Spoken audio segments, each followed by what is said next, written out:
എല്ലാവർക്കും സ്വാഗതം.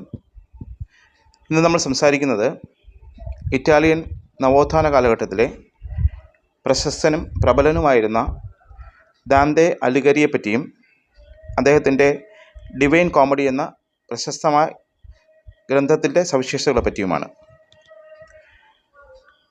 ദാന്തെ അലിഗരിയെ പറ്റി പറഞ്ഞാൽ അദ്ദേഹത്തിൻ്റെ ആദ്യകാല കവിതകൾ റൈംസ് എന്ന കൃതിയിലാണ് സമാഹരിച്ചിട്ടുള്ളത്. ദ ബാങ്ക്വറ്റ് എന്ന കൃതിയിൽ സാഹിത്യത്തെക്കുറിച്ചുള്ള തൻ്റെ അഭിപ്രായങ്ങൾ രേഖപ്പെടുത്തിയിട്ടുണ്ട്. അതിൽ ഭാവഗീതങ്ങളെക്കുറിച്ചുള്ള വിശദീകരണമാണ് പ്രധാനമായി ഉള്ളത്. വൾഗാരി എലാ ക്വിൻഷിഷ എന്ന കൃതിയിൽ ഇറ്റാലിയൻ ഭാഷയെ ഗൗരവ സാഹിത്യ ഭാഷയെ കാണേണ്ടതിൻ്റെ ആവശ്യകത വ്യക്തമാക്കുന്നു.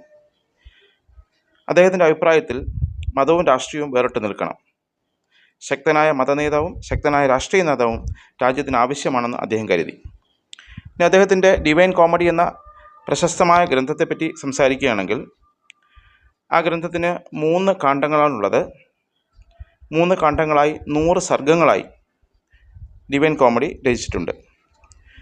അതിൽ 1-ാം കാണ്ഡം അറിയപ്പെടുന്ന പേര് ഇൻഫർണോ എന്നാണ്. അതിൽ 34 സർഗങ്ങളുണ്ട്. അതിൽ നരകത്തിനെ പറ്റിയാണ് വർണ്ണിക്കുന്നത്. 2-ാം കാണ്ഡം അറിയപ്പെടുന്ന പേര്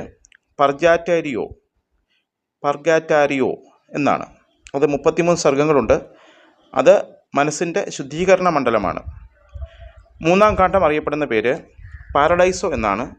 അത് സ്വർഗയാത്രയായിട്ട് ബന്ധപ്പെട്ടാണ്. അതും 33 സർഗങ്ങളുണ്ട്. അപ്പോൾ ആകെ 100 സർഗങ്ങളാണ്. അതിൽ 1-ാം കാണ്ഡത്തിൽ 34 സർഗവും 2-ാം കാണ്ഡത്തിൽ 33 സർഗം, 3-ാം കാണ്ഡത്തിലും 33 സർഗം. 1-ാം കാണ്ഡം അറിയപ്പെടുന്ന പേര് ഇൻഫർണോ, 2-ാം കാണ്ഡം അറിയപ്പെടുന്ന പേര് പർഗാറ്റാരിയോ, 3-ാം കാണ്ഡം അറിയപ്പെടുന്ന പേര് പാരഡൈസോ. 1-ാം കാണ്ഡം നരകത്തെക്കുറിച്ചുള്ള വർണ്ണനയാണ്. 2-ാം കാണ്ഡം ശുദ്ധീകരണം, മനസ്സിൻ്റെ ശുദ്ധീകരണം നടക്കുന്ന മണ്ഡലമാണ്. 3-ാം കാണ്ഡം എന്ന് പറയുന്നത് സ്വർഗയാത്രയെപ്പറ്റി പറയുന്നുണ്ട്. ഈ 3 മണ്ഡലങ്ങളിലൂടെയും ദാന്തെ നടത്തുന്ന യാത്രയാണ് പ്രതിപാദ്യം. അദ്ദേഹം നരക കാണ്ഡത്തിലൂടെ ശുദ്ധീകരണ മണ്ഡലത്തിലെത്തി സ്വർഗത്തിലേക്ക് എത്തുന്ന കഥയാണ് എന്ന രീതിയിലാണ്, ഒരു യാത്രയുടെ രൂപത്തിലാണ് ഈ പറഞ്ഞിരിക്കുന്ന കൃതി അവതരിപ്പിച്ചിട്ടുള്ളത്. 24-ാം വയസ്സിൽ അന്തരിച്ച ബിയാട്രീസ് എന്ന യുവതിക്ക് വേണ്ടിയാണ് അദ്ദേഹം ഈ കൃതി എഴുതിയതെന്ന് പറയപ്പെടുന്നു. ഈ കൃതിയുടെ പ്രത്യേകതയായിട്ട് പറയുന്നത് വിഷാദത്തിൽ നിന്ന് സന്തോഷത്തിലേക്ക് നീങ്ങുന്ന കൃതി എന്നാണ്. അതായത് നരകത്തിൽ നിന്ന് സ്വർഗത്തിലേക്ക് എത്തുന്ന യാത്രയാണെന്ന് സൂചിപ്പിച്ചത് കൊണ്ട് നമുക്ക് മനസ്സിലാക്കാം വിഷാദത്തിൽ നിന്ന് സന്തോഷത്തിലേക്ക് നീങ്ങുന്ന കൃതിയെന്ന് നമുക്ക് ഇതിനെപ്പറ്റി പറയാം. ഇനി ഇതുമായിട്ട് ബന്ധപ്പെട്ട കൂടുതൽ കാര്യങ്ങൾ, പാശ്ചാത്യ റോമാ സാമ്രാജ്യത്തിൻ്റെ പതനത്തിനും നവോത്ഥാനത്തിൻ്റെ തുടക്കത്തിനും ഇടയ്ക്കുള്ള നൂറ്റാണ്ടുകളിലെ വിജ്ഞാനത്തിൻ്റെയും ബൗദ്ധിക നേട്ടങ്ങളുടെയും സംഗ്രഹമാണ് ഡിവൈൻ കോമഡി. പാശ്ചാത്യ റോമാ സാമ്രാജ്യത്തിൻ്റെ പതനത്തിനും നവോത്ഥാനത്തിൻ്റെ തുടക്കത്തിനും ഇടയ്ക്കുള്ള നൂറ്റാണ്ടുകളുടെ വിജ്ഞാനത്തിൻ്റെയും ബൗദ്ധിക നേട്ടങ്ങളുടെ സംഗ്രഹമാണ് ഡിവൈൻ കോമഡി. 13-ാം നൂറ്റാണ്ടിലെ ഇറ്റലിയിലെ കത്തോലിക്ക മതത്തിൻ്റെ പൂർണ്ണ ചിത്രം ഇതിൽ തെളിയുന്നുണ്ട്. പാവപ്രായശ്ചിത്തങ്ങളുടെ അധോലോകത്തിലൂടെ സ്വാതന്ത്ര്യത്തിലേക്കുള്ള മനുഷ്യാത്മാവിൻ്റെ തീർത്ഥാടനത്തിൻ്റെ ശുഭാന്തം എന്ന് പറയുന്നുണ്ട്. അന്ന് ഡോക്ടർ എസ് രാധാകൃഷ്ണൻ ഇതിനെപ്പറ്റി പറയുന്നുണ്ട്. ഇനി ഇതിൽ പറയുന്ന മറ്റൊരു സവിശേഷമായ പദം, പിന്നീട് പല ആൾക്കാരും ഇതിനെ കടമെടുത്തിട്ടുണ്ട്. ഇതിൽ പറയുന്നതാണ് ആ പദം വിശിഷ്ട ശൈലി അല്ലെങ്കിൽ ഗ്രാൻഡ് സ്റ്റൈൽ എന്ന സങ്കല്പനം. ഗ്രാൻഡ് സ്റ്റൈൽ വളരെ പ്രധാനപ്പെട്ട ഒരു സംഗതിയാണ്. ഈ ഡാന്റെയുടെ ഡിവൈൻ കോമഡി പരിശോധിക്കുന്ന സമയത്ത് ഈ വാക്ക് വളരെ പ്രധാനപ്പെട്ടതാണ്, ഗ്രാൻഡ് സ്റ്റൈൽ എന്ന സങ്കല്പം.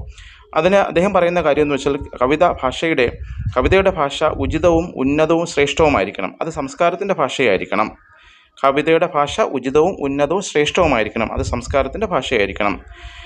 ഇനി ഈ പറഞ്ഞിരിക്കുന്ന ഗ്രാൻഡ് സ്റ്റൈൽ മഹത്തായ ഉള്ളടക്കത്തിന് അവതരിപ്പിക്കണം. ഉള്ളടക്കത്തിൻ്റെ മികവിനെ ആശ്രയിച്ച് ശൈലി രൂപപ്പെടുന്നു. കൃതിയിലെ ഓരോ വാക്കും രചയിതാവിൻ്റെ വ്യക്തിത്വത്തെ ആശ്രയിച്ച് നിലകൊള്ളുന്നു. കവിതയുടെ ഘടനയിൽ വാക്കുകൾക്ക് പ്രത്യേക സ്ഥാനമുണ്ട്.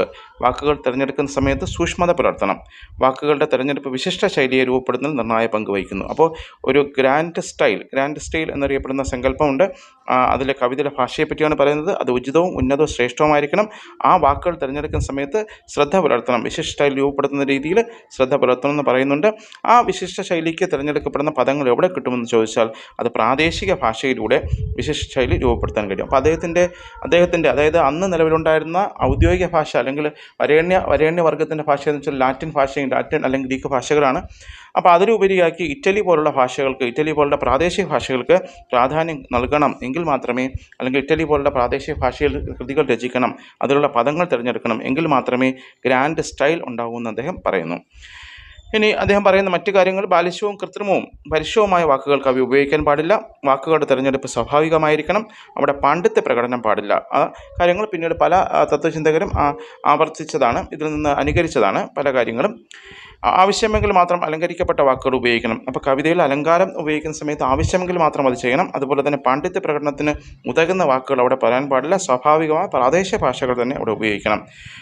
ആവശ്യമെങ്കിൽ മാത്രം അലങ്കരിക്കപ്പെട്ട വാക്കുകൾ ഉപയോഗിക്കണം. പാണ്ഡിത്യമല്ല, സ്വാഭാവിക ജ്ഞാനമാണ് വാക്കുകൾ തിരഞ്ഞെടുക്കാൻ സഹായിക്കുന്നത്. തൻ്റെ പാണ്ഡിത്യം പ്രകടിപ്പിക്കാൻ കഴിയുന്ന അലങ്കാര പദങ്ങൾ പ്രയോഗിച്ചാൽ മഹത്തായ ശൈലി രൂപപ്പെടുത്തിയെടുക്കാൻ കഴിയില്ലെന്ന് അദ്ദേഹം പറയുന്നു. അപ്പോൾ ഈ ഡിവൈൻ കോമഡി എന്ന ഗ്രന്ഥത്തിൽ പ്രധാനമായി ഓർമ്മിക്കേണ്ട കാര്യങ്ങൾ 3 കാണ്ഡങ്ങളുടെ പേര് ഓർമ്മിക്കണം: ഇൻഫർണോ, പർഗാറ്റോറിയോ, പാരഡൈസോ. പിന്നെ അതുപോലെ തന്നെ ഈ ഗ്രാൻഡ് സ്റ്റൈൽ എന്ന സങ്കല്പവും അതുപോലെ തന്നെ പ്രാദേശിക ഭാഷയ്ക്ക് പ്രാധാന്യം കൊടുക്കുന്ന കാര്യവും ഈ പറഞ്ഞിരിക്കുന്ന ഡിവൈൻ കോമഡിയിൽ പ്രസക്തമായ കാര്യങ്ങളാണ്.